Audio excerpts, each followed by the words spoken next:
Magandang gabi po sa bawat isa. We welcome you this evening. It's Friday. It's November 12. At tayo po ay mag-aaral po muli ng salita po ng Panginoon sa ating Bible study ngayong gabi. At ako po ay nagagalak at muli po kayo makasama sa pag-aaral po sa ating Panginoon. Kung meron po kayong Biblia, ay makibukas po kayo sa akin muli sa Genesis chapter 40 from verse 1 after verse 4. Genesis 40 verse 1 to 4. Sometime later, the cupbearer and the breaker of the king of Egypt offended their master. The king of Egypt, Pharaoh, was angry with his two officials, the chief cupbearer and the chief baker. And he put them in custody in the house of the captain of the guard, in the same prison where Joseph was confined. The captain of the guard assigned them to Joseph, and he attended them. After that, they had been in custody for the same time. May God bless the reading of His Word. Tayo po'y muling dumako sa Diyos sa panalangin. Taas po natin ang ating kamay. Amang banal, salamat sa oras ng pag-aaral ng iyong salita. Salamat at lagi ka nandyan upang palakasin kami sa aming magulong buhay na ito. Ikaw ang aming kapayapaan, sa aming karamdaman, ikaw ang aming kagalingan, sa aming kahinaan, ikaw ang aming kalakasan. Muli, kailangan namin ang iyong lakas, Panginoon. Banal na Espiritu, sumaamin ka. Bigyan mo kami ng talino at sa aming pag-aaral na ito ay ipamuhay namin ito. Salamat! Ikaw ay mabuting Diyos. Sa pangalan ni Jesus, ang lahat po tayo magsabing, Amen and Amen. Amen. Our topic for this evening is entitled, Tell Me Your Dreams. Sabihin mo sa akin ang iyong panaginip. Kung ipi-preview po natin ng last Wednesday na si Joseph na tumakbo sa tukso, remember that? Pero napahamak. Tinakbuhan na niya ang kasalanan, andun. Napahamak pa rin siya at kinulong. Pero ang pinakamaganda doon, kahit nasa bilangguan si Joseph, God was with him. Siguro wala nga siyang mga kuya, mga magulang doon, mga kamag-anak. Pero ang pinakamaganda, kasama po niya ang Diyos. Sabi mo sa katabi mo, kasama mo ang Diyos. Amen, kasama mo. At dahil kasama po natin ang Panginoon, panalo tayo sa buhay na ito. Sabi mo sa katabi mo, panalo tayo. Amen. Hindi tayo talunan. Hindi tayo kawawa. Hindi tayo ay laging nananalo dahil may Panginoon tayo na kasama natin. Now, sabi po sa verse 1 ng chapter 40 ng Genesis, nandito ang isang cupbearer at isang baker ng hari ng Ehipto.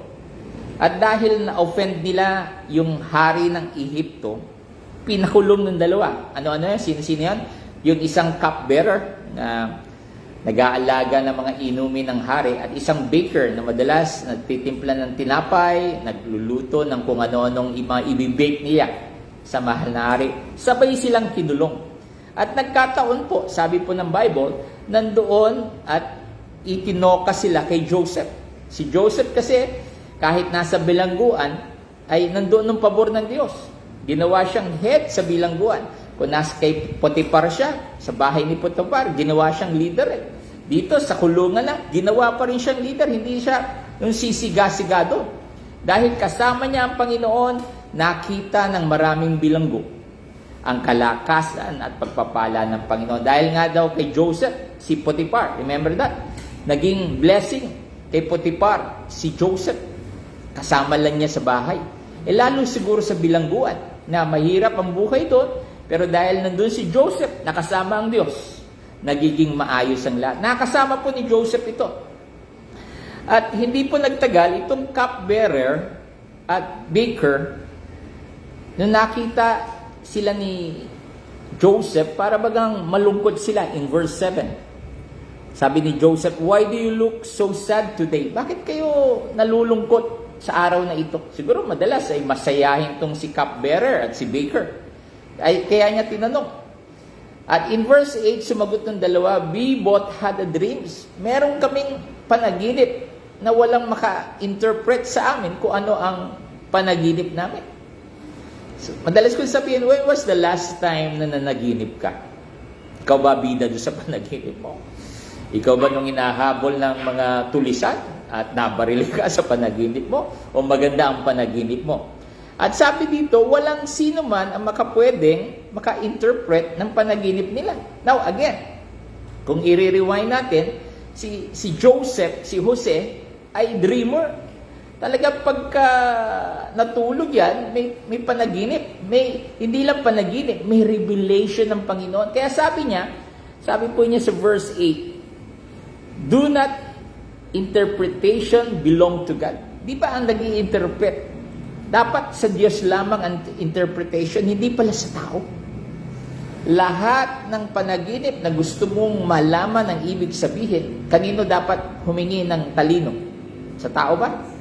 Kung hindi sa Diyos. At sinabi ito ni Joseph, kahit napakagaling na niyang mag-interpret sa panaginip. Sinasabi niya, O source, lahat ng pwedeng mag-interpret ay ang Diyos lamang. So sabi niya sa verse 9, ang una niyang tinanong ay itong cupbearer, yung nagbibigay ng inumin sa mahal na hari. Ano ba panaginip mo, cupbearer? Sabi niya, nanaginip ako na may isang malaking puno at may 3 sanga.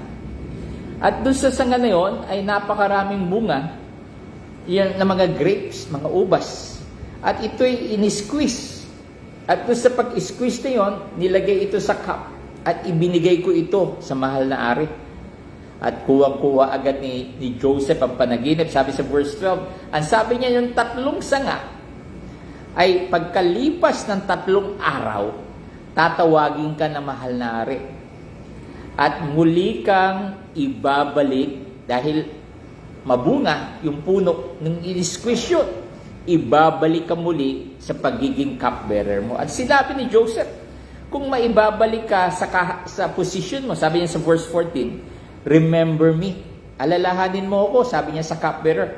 Dahil ako itong na wala namang ginagawa, ay nandito sa dungeon, nandito ako sa bilangguan, alalahanin mo ako. Sabihin mo ako sa mahal na hari. Siguro umuo siguro ng cupbearer. At hindi nagtagal, sa verse 16, nadinig ito ng chief baker. Siya nung pinaka-head sa baker. At sabi niya, mukhang maganda nung interpretation mo, ng pabor sa interpretation mo. Kaya sabi niya sa verse 16, ito naman ang aking panaginip, Joseph. Anong panaginip niya?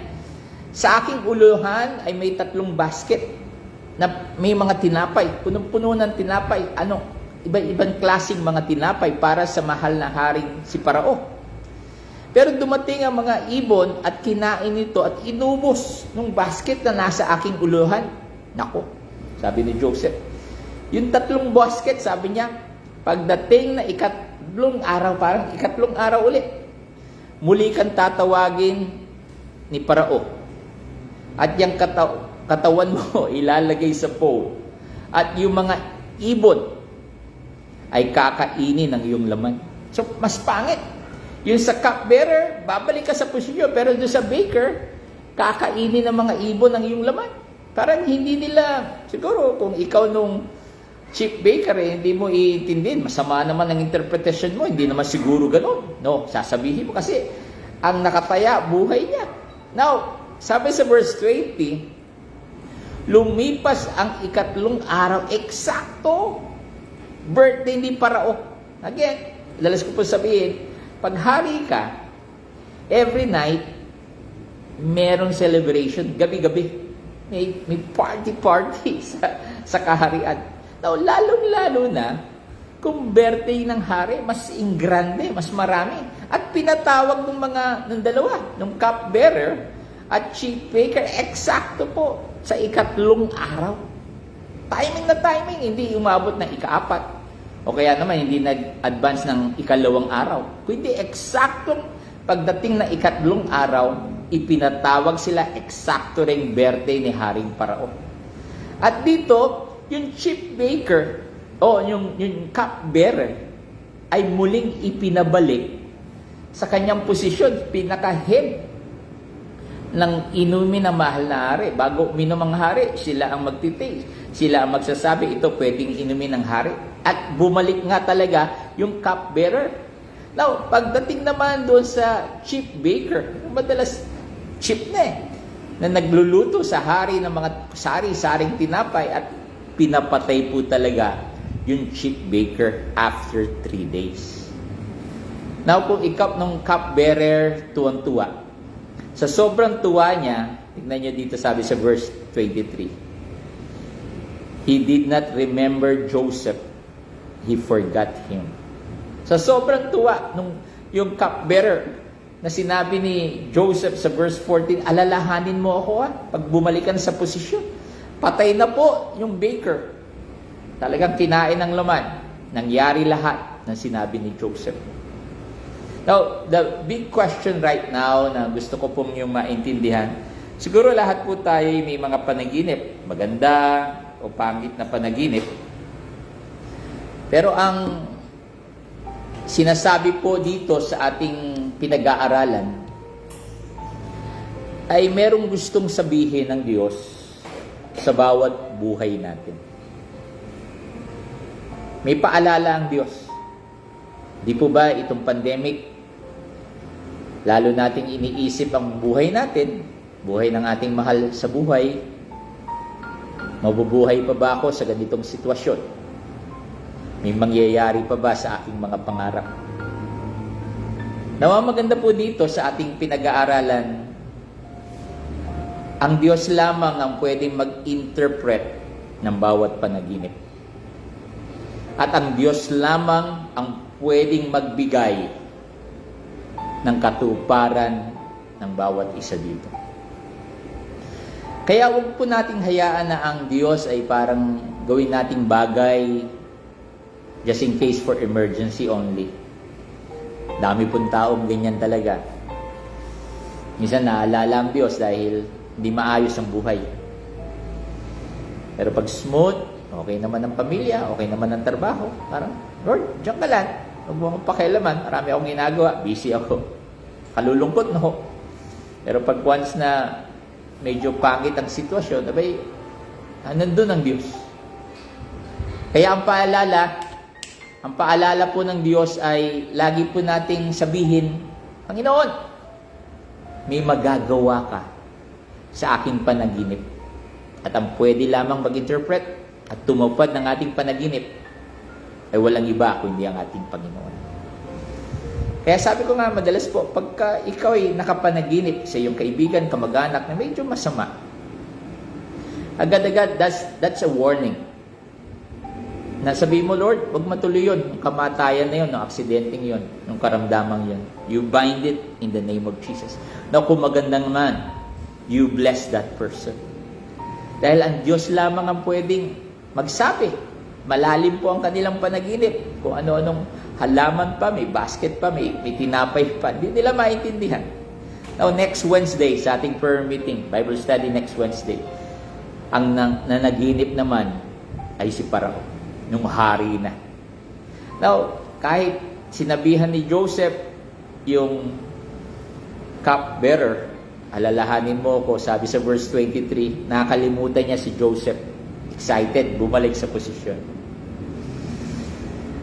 Now, sana po, huwag mangyari sa atin na kung maibalik man ng Diyos ang lahat sa atin, yaman, pangarap, mga gustong maabot. Sana po, ang unang hindi natin makalimutan sa lahat ay ang Diyos. Lahat po ay galing sa Diyos. Nakausap ko nga pong kaibigan kanina na mag-asawa. Sabi nila, they were sa bangko at isang dentista. Ay, sabi nila, Pastor, araw-araw kami pumapasok. Tapos, kung linggo, bakit hindi pa namin maibigay ito sa Panginoon? Ako'y nahamon. Oo nga, no?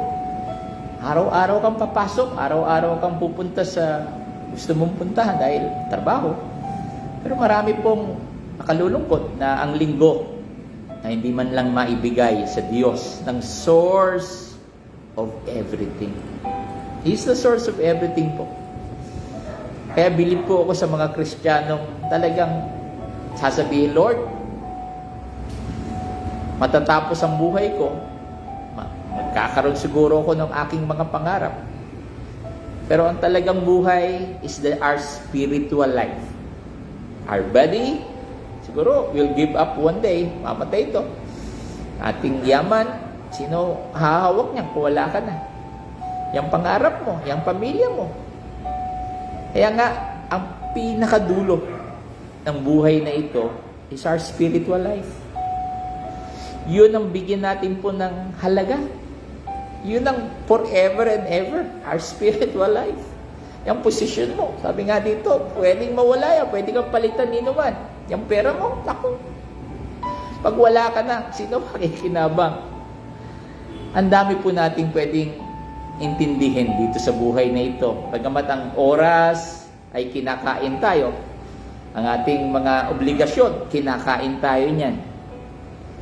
Pero naway sa buhay na ito po, napakalaking kaligayahan na binibigyan mong oras lagi ang Panginoon. Kaya ako po bilang pastor, lagi ka pong nandyan sa live stream at eksakto naman tayong nag-uumpisa. No? Wala na po akong marami pang sinasabi. Pagka nag-start tayo, diretso agad.